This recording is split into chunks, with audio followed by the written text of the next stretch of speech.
Welcome to Insights in Sound, where we talk to the people behind the scenes, behind the technology, and behind the music. People you may not know, but you should. And please check out getitInWriting.net/shows for a full list of our podcasts and YouTube series. I'm going to introduce the next person coming on camera. This is Tina Morris, who came to us from Berkeley. She is a consummate shredder. She's a ballerina, and she started as a runner and then became our chief tech. And she's been our manager. And she's one of the great assets and one of the great invitations of the village. So presenting Tina Morris. I'm here with Tina Morris. She is the studio manager. Is that your official title? Yes. The studio manager of the village. Let's start with some basic background and figure out how you got from where you were to here. So you're a Berkeley grad. I'm a Berkeley graduate, music production and engineering major. Mm-hmm. And my main instrument was guitar. Mm-hmm. And just started in my third year, what is that, junior year of college, interning at a place called Sound Techniques. It was right around the corner, right next to Fenway Park. Just kind of got my claws into them, stayed in, interning every waking minute that I had that I wasn't at school or in band practice or gigging, just interning and just being a studio rat until they started paying me. So let's back up a little bit, because there are a lot of musicians who are drawn to the whole creative process, the right brain thing, and only some are also drawn to the technical aspect of it, the creative aspect of this world that we're in right now. What was your draw there? Well, I have my dad to thank for that.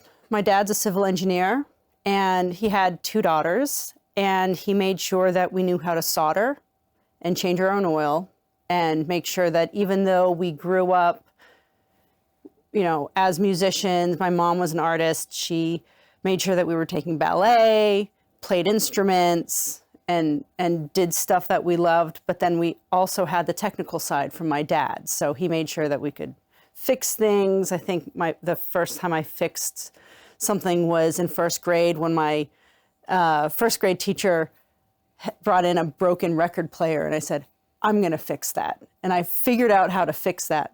And no parts left over or anything? No parts left over or anything. Uh-huh. And, my dad just taught me the theory of electronics. He made sure I had radio kits from Radio Shack and everything. So I always had kind of that mix of the technical as well as artistic. So when I got to Berkeley, I actually, thought I was going to be a performance major. And I walked down the studio halls and I saw this big old SSL in Studio A, and I went, I need to learn that. I want to drive that. I want to know that. Sure. And I applied for the MP&E major and luckily got in, and the rest is history. So was your goal then to do both?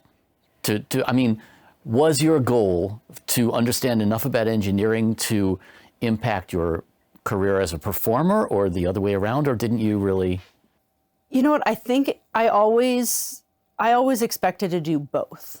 Even, same thing, just kind of split personalities where I was really good at math and science in high school, but I also loved playing music and performing as a ballet dancer. Like me and my sister are both like that. Like we both are very technical, but also need our artistic outlets. Uh-huh. So it kind of, I always just thought that I'd just do both. And when I graduated college, I was performing in bands. We were playing on the Boston music scene. And then after band practice or after in all the different empty spaces, I was always at the studio. So I was either at the studio or at band practice. That's a really unique balance. I mean, not a lot of people have that right brain, left brain balance like that. Yeah. So I think I just my stubbornness to not give that up is just kind of like why I made it work. You know, I just always told my bandmates, hey, I've got a session. I've got to be here. I'll see you on, you know, Thursday when I don't have a session. And I always made it a balance of it. So this was Boston. How'd you end up on the West Coast? Well, the Boston music scene was, you know, it's not huge. You know, there are only a little bit few, insular. Yeah, there's just only a few really good studios. Sound Techniques had closed and moved on as a company called Mix One, and they were doing mostly post-production. I moved on to Q Division, but also, you know, there's a ton of, you know, lots of engineers, 2 rooms. So it was hard getting time. It was hard to get time, even though I was, a good part of that culture for a few years, and I really enjoyed it with, you know, John and Mike there. And, and we just, my husband and I, well, at that point, fiance and I, you know, he had proposed, and we went, well, if we're going to do this, we should do this before kids. Let's just go out to Los Angeles. And a friend of mine who had already worked at Sound Techniques, she called me and said, you know, I go by a gazillion studios every day on my way to work. You need to get your butt out here. My husband manages a bunch of apartment buildings. I have your apartment for you. There's no excuse. Get out here. So we kind of, you know, all those little Los Angeles hurdles that are really intimidating were kind of cleared out of the way. Fell into place for you. And right after we got married, we moved out here, and I actually called a friend of a friend who was Vanessa Parr, who was one of the staff engineers here. And I said, hey, I just, you know, since I'm freelancing, I'm just checking out a couple of studios. Do you mind giving me a tour? And she said, yeah, I'll hook you up with Brooke. I walked in here kind of thinking, okay, I'm not going to ask for a job. I'm just going to see a bunch of studios, get my feet wet, introduce myself, and then see where it goes. And I'll probably just freelance, and I'll probably just book these studios when I can. And I walked in. Jeff was actually at the front desk, and I got introduced to Jeff, and he said, where did you go to school? And I said, Berkeley. He goes, get upstairs right now. We're doing an interview. I didn't have a resume. I literally just thought I was coming in as like maybe a potential client down the road. And after that, we talked for a while, and he said, well, you know, why are you doing this? You know, how you know, regular interview stuff. And he was like, well, you know, if you want a job, it's, you know, the only thing that we really have is a runner position. And I said, yeah, that's, you know what, I'd go for that. That's fine. I'll start at the bottom again, even though I've been engineering for 10 years. Like, that's fine. I will, if this is something I need to do, I'll do it. And he said, well, you know, but you're, you know, newly married. You're not just out of school. You seem very comfortable just saying yes to an opportunity like this. And I said, well, yeah, that's, you know, like, let's get my foot in the door. That's fine. He goes, why are you so comfortable with this? And I was like, well, you know, I have other side jobs. You know, I'm a tech. I have a wiring gig because I hooked up with a wiring installation guy, and, you know, had a big studio wiring installation job with him. And he went, whoa, wait, you're a tech too? So he calls Steve, our chief tech at the time, down. They interview. And then, yeah, at that point, they hired me as a runner and a junior tech. So I walked out of what I thought was a tour with a job, couple of jobs. And I think, you know, that points to something that I have always found important, is not just cultivating multiple disciplines yourself, but a willingness to take on whatever comes in front of you. I think that's really important in any industry, but particularly in ours, where every person in any studio has to wear multiple hats to be willing. I mean, I had a similar experience in my first studio gig where I was brought in as a second, and then immediately they discovered I had done wiring projects, and you know, the same thing. You all of a sudden realize that, that, you know, it doesn't make more work for me, it makes me more valuable. And I think that's an important thing too, because you're contributing to a team. A lot of the times what I tell people is, don't say no to anything professionally, because it can only make you stronger and more versatile. Yeah. You know, Good advice. that's a thing that I discovered even when I was in Boston. Before I moved out here, I had started my own, you know, audio company, but I didn't want to pigeonhole myself as like just a producer or just an engineer or just a tech. So I, you know, kind of had a overall company that was an audio company, and I was doing tech jobs, I was doing voiceovers, I was doing radio for NPR, freelance and editing and mixing. You know, so I tried to just let the opportunities guide me, not what I thought I should be doing. Well, and corollary to that, obviously, is you're falling into a studio manager gig, which is another entirely different set of skills. And I guess to a certain extent takes you out of traditional engineering roles, right? I mean, you have to be on top of so many other things. Yes. Do you actually even find time to do engineering sessions and whatnot? Very, very infrequently, but every once in a while I'll jump in there. I think the last engineering job that I had was about a year and a half ago. Ed Trenny was kind enough he was producing a young artist that was, you know, a friend of a friend for her bat mitzvah present. Sorry, No, that's I was right. raised Catholic, so I just want to make sure I got it right. And, you know, and he wanted an all-female engineering team. So Cool. he actually asked, I was really honored. He actually asked me to help engineer, and one of our up-and-coming engineers, Elise, assisted me. And it was a very special experience. Oh, I can imagine. To be able to help out with that. But, you know, but I don't get to do it often. But every once in a while I get to do it. So how is your current job in terms of the things that you have to do on a daily basis? There's a lot of attention to detail, isn't there? There's a lot of attention to detail. There's A lot of plate spinning. A lot of plate spinning, a lot of to-do lists, reminding me to do this, that, and the other thing, and just make sure, you know, that everything gets taken care of. But the one thing that I really really enjoy, though, is, you know, when you're engineering a session, you're in one room. You're involved with one project. And I actually really love the fact that I get to be involved with all the projects in all the rooms and really have my hands in everything and help out with all this amazing, you know, all these amazing projects that we get to do. You're almost like a community director in a sense. Kind of, yeah. I mean, if we talk about the idea that there's community in an establishment like this, then you have a finger in almost everything.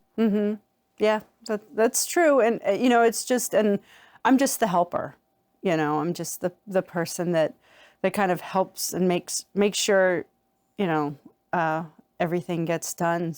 You know. Isn't that what Fred Rogers used to say? Mr. Rogers, look for the helpers? I'm a helper. Yeah. It's, you know, I like to facilitate just that magic moment and make sure that my staff and our staff understands that, yeah, we're here, you know, as, you know, service to the music, service to the artistry, service to the amazing moments that are going to happen. And we have to make sure that those happen without distractions. So what would you tell the you of 15 years old? Wow, it'll be okay. Everything's gonna fall into place, even though along the way it's gonna look pretty bleak.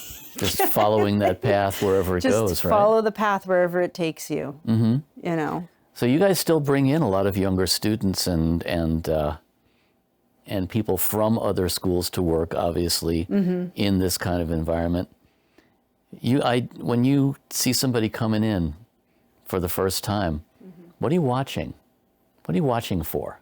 Oh gosh, I think I'm watching for, there's a certain amount of maybe hunger for learning as well as confidence, but an eagerness to, like an eagerness to help.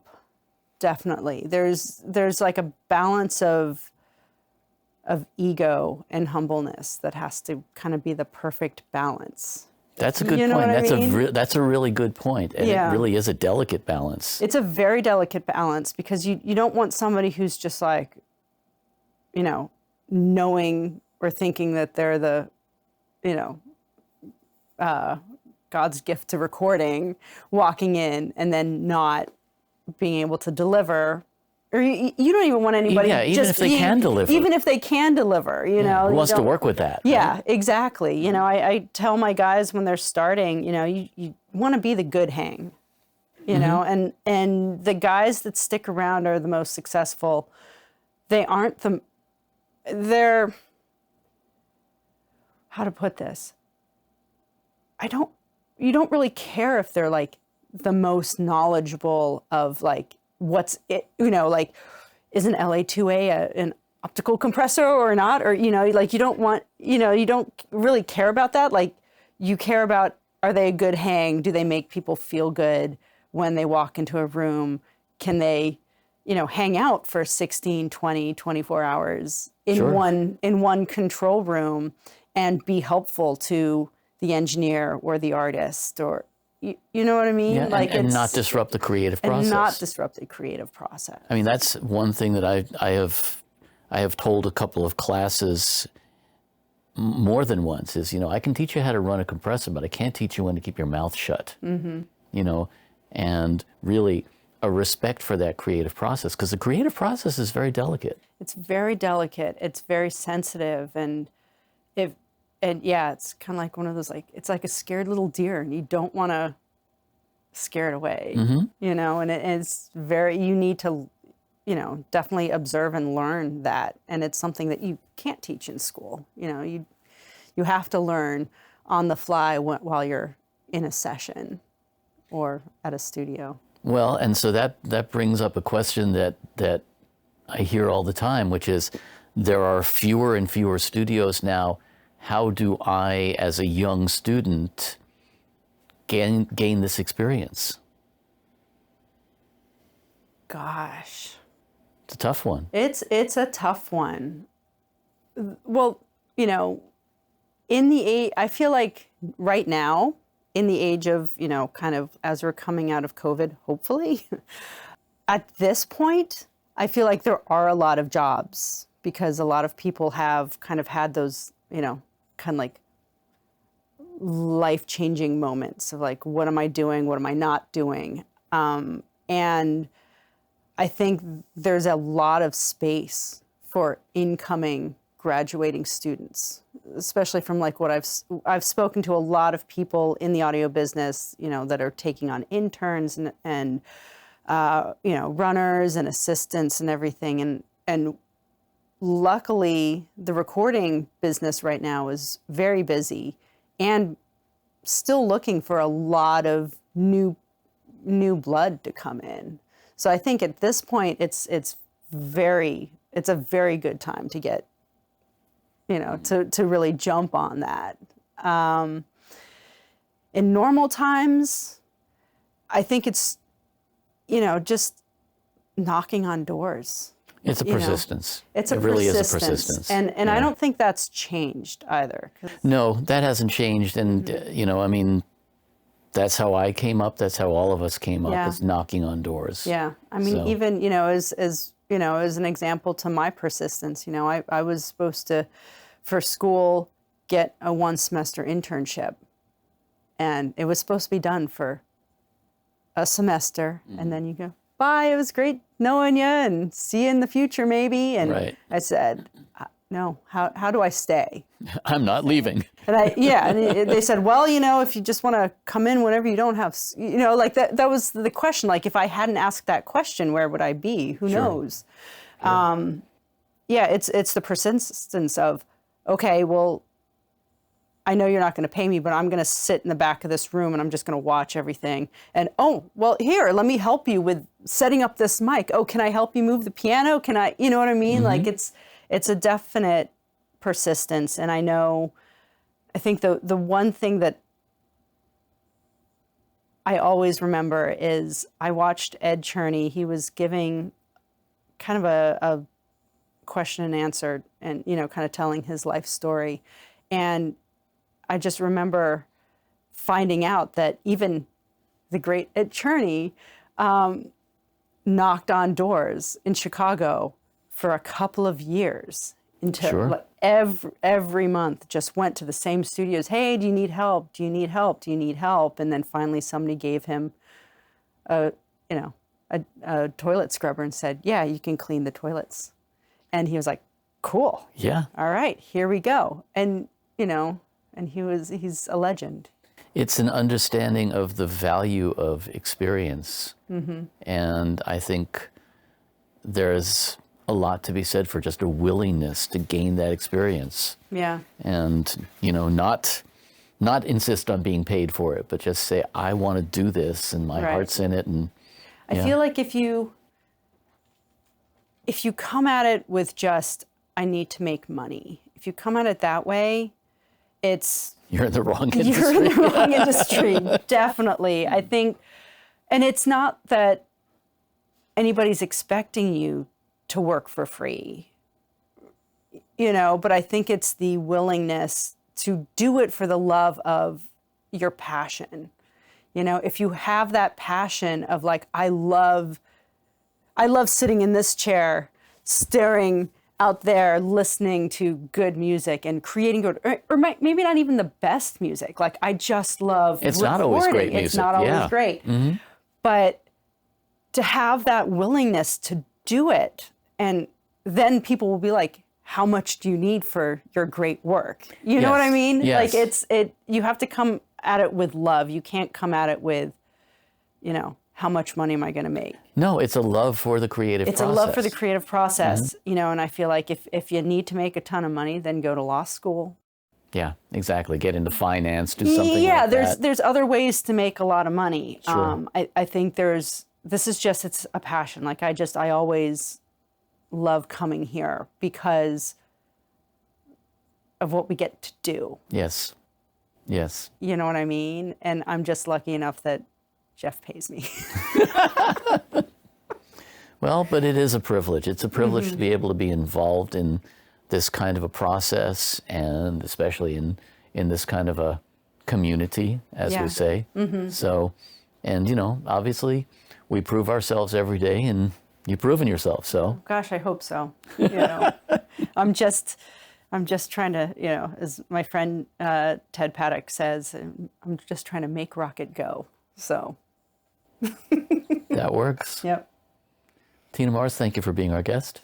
Thank you. Thank you for having me. Hey, I'm Daniel Keller. Don't forget to hit the subscribe button and join us each week for Insights in Sound.